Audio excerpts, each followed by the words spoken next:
Chapter 14. The Unexpected Visitor.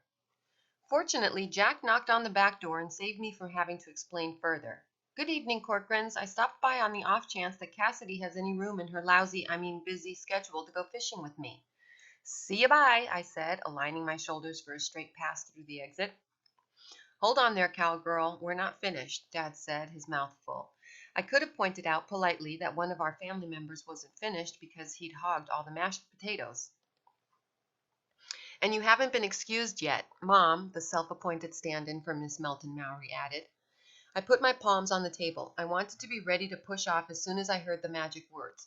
Mom is a marathon chewer, but held up her finger, swallowed, and said, "What is that rule about correct dining posture, hand position?" Come on, sweetie. She'll sleep better if she works off some of the energy she stores up from that etiquette class all week. Dad wiped his mouth and dropped his napkin on the table. Putting down her fork, Mom took a deep breath. Promised to be home by 8:30. I nodded, leaning even further forward. She straightened her placemat. And your napkin goes where? We haven't covered the end of the meal yet, Mom. Excuse me. Really? I thought, she rubbed her temple, remembering. Geez, she was killing me. A moan escaped from my throat. Ready, set, go, Mom called out like it was a real race, and Jack and I were out the door like a shot. 15 minutes later, we were sitting back to back on our log over the water, feet tucked up, rod in one hand and one of Janai's granola cookies in the other. I had just finished telling Jack about being starved in etiquette class when he got his first bite. I don't like watching the fish struggle on the line, so I concentrated on watching the evening sun glowing pink and purple like it did in the summer. Even though it's called the Grand River, it's not that deep. No motor boats allowed, and the current runs so slow that you can get twice the bang for your buck and see two sunsets, the real one and the one reflected in the water. Jack unhooked the little guy and threw him back in. How's Misinformation? Not back yet. Where do you think she is? Visiting relatives? Excuse me. I don't know. Let's not talk about her. With the smell of barbecue drifting through the air, I didn't want to talk any more about etiquette class. We could hear kids shouting over a soccer game on the ball field. Somewhere a radio was playing. The bumps of Jack's spine pressed into my back, and a soft breeze kept the mosquitoes from settling. It was a perfect summer night. Maybe tomorrow afternoon we can play frisbee golf, I said. Maybe, but only if I get my lawns done. What is it with you and the lawn mowing? I told you I have goals. I'm saving up. Saving up for what? I swatted away a mosquito that was trying to land on my nose. For things, that's what.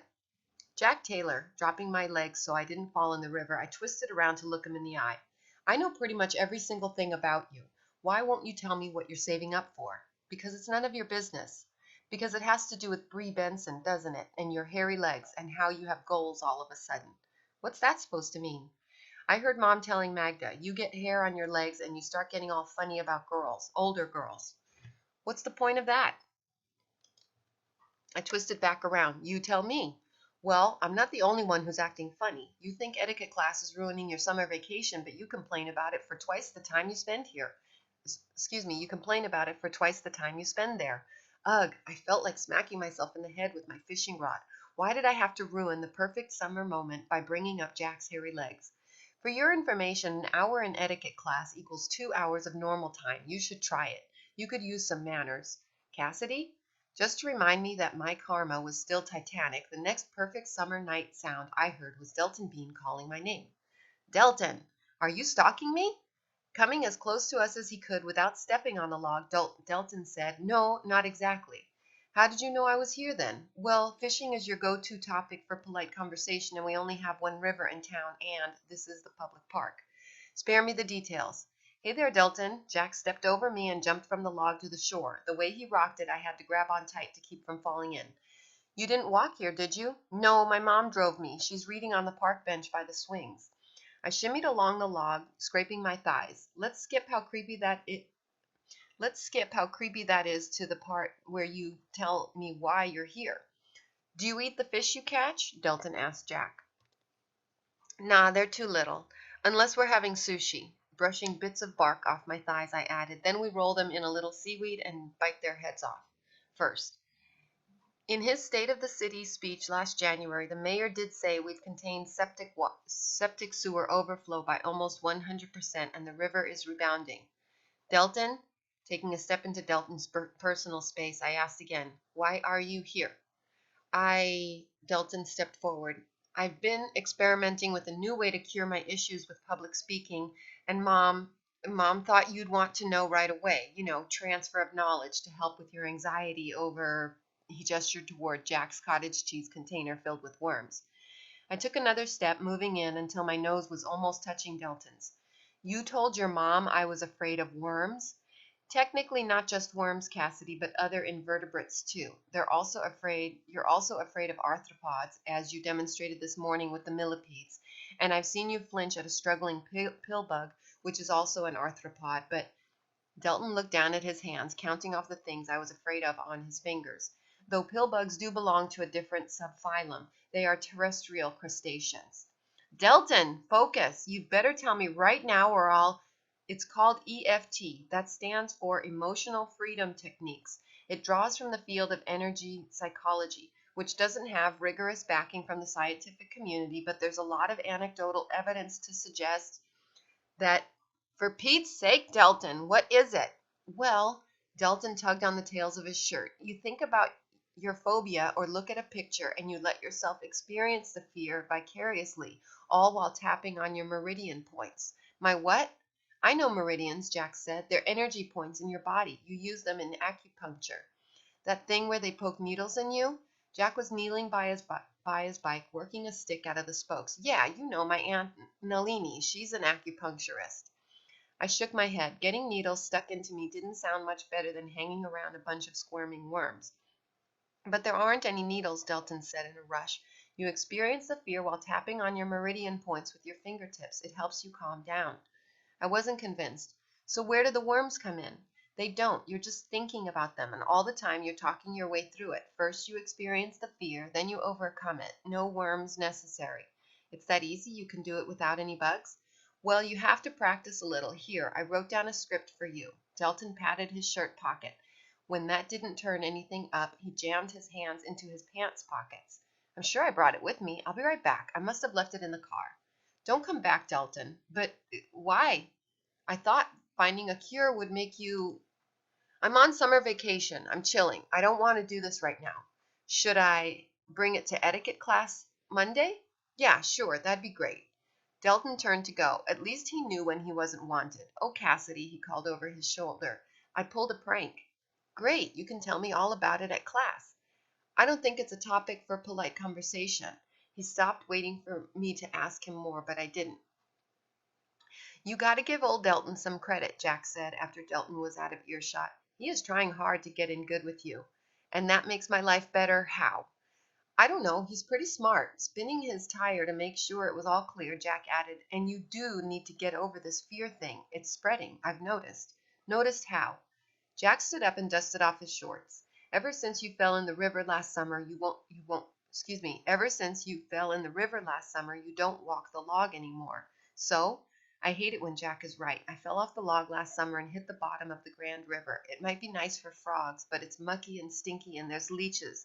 Ever since I've been shimmying in instead of walking it like a balance beam. It's not so easy on your thighs, let me tell you. Mom says we create our own reality. You believe you're going to fall in again, or at least you're so afraid of it you won't balance on the log anymore. Sticking his rod under the bungee cord on his bike rack, he added, now that I think of it, you believe your etiquette class is torture, and it is. I don't think, I know. You don't. And you think mowing lawns all day is a walk in the park? It's hot and sweaty but you don't have to. Yes, I do. If I want, Jack broke off. Just forget it. Right, forget it. Fishing's no good tonight, in case you hadn't noticed. Jack grabbed his handlebars. I'm going home. He didn't say goodbye or even wave, just took off on his bike. I thought about hanging around. I had my frisbees in my backpack, but what fun was that all by myself? Ugh, nothing was right. In fact, it was the perfect nothing is right Friday night of my 11th summer, until I thought of riding my bike over to Livy's, but she probably had to help with put the little monsters to bed. Well, so what?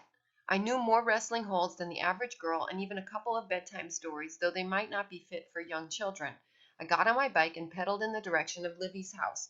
It would be a refreshing change of pace to hang around with a girl who found boys as infuriating as I did.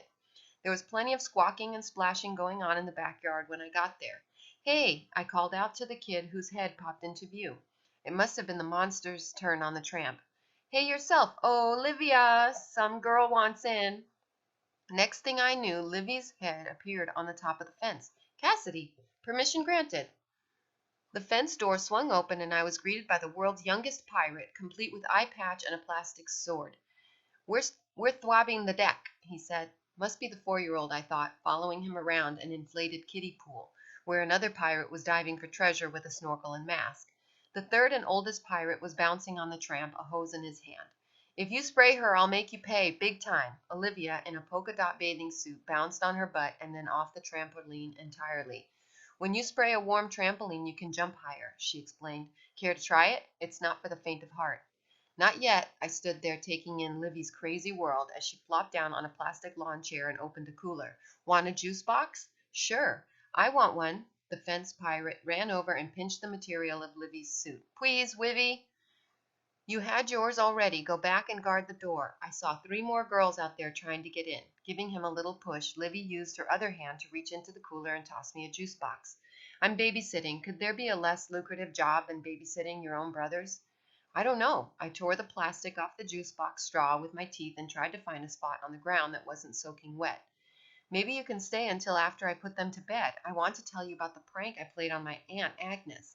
I followed your rules to a T. Even she had to laugh after she got the onesie off her schnauzer. I started to tell her about the time Jack and I tied helium balloons to Miss Hennessy's attendant's clipboard, but it wasn't easy with the random sprays of water, the shouts about alien girls approaching, and cutting Jack out of every scene. I meant what I said about that hose, Livy shouted at the trampoline pirate, whose bouncing practically created a rain shower in the yard. I will take your battleship apart piece by piece. Reaching under her chair, she pulled out an umbrella. I'd introduce you, she said, but none of my friends can remember their names. They're just one bratty snarl that doesn't listen worth a hoot. Livy flicked open the umbrella just in time to save me from a stream of water as the tramp pirate did a flip while keeping hold of the hose. Now do you understand why I feel the way I do about boys? I nodded. I think so. Poking the water pirate with the handle of her umbrella, Livy said, Turn over, Leonard. You'll look like a shriveled old man if you stay under any longer. She slurped the last of her juice box, crumpled it, and threw it back in the cooler. I can't wait to get out of here. Will you write to me? Depends, I said. Where are you going? Camp. I guess. I went to Girl Scout camp last year, but due to an unfortunate experience with a canoe during nature exploration, I don't think I'll be... I was interrupted by a cold jet of water in my face. Hey, give a girl a fighting chance, why don't ya? Lewis! That's it. Battleship Destruction begins now. Livy jumped up and ran to the back porch slider, her bathing suit streaming with water. Lewis let out a howl like something you'd hear on the Nature Channel and chased after his sister. Leonard sat up and adjusted his goggles. What did I miss? Wringing out my ponytail, I said, Not much, a water fight, battleship destruction, and possible injuries to your older brother. You don't say. Wiping the fog off his goggles, he held out a wrinkly hand. I'm Jacques Cousteau, by the way, famous deep-sea explorer. I shook it. Calamity Cassidy, about to take to the open road. Tell your sister I said goodbye, okay? On the way home, I resolved to come back only during pirate rest time. As I pedaled up our driveway, I saw Dad standing in sprinkler territory looking up at the flagpole. What is in my hand, Cassidy? He asked me as I let my bike fall, also in sprinkler territory. Not that it mattered to me. I was already soaking wet, a fact Dad didn't seem to notice. Your flag. Then what is that?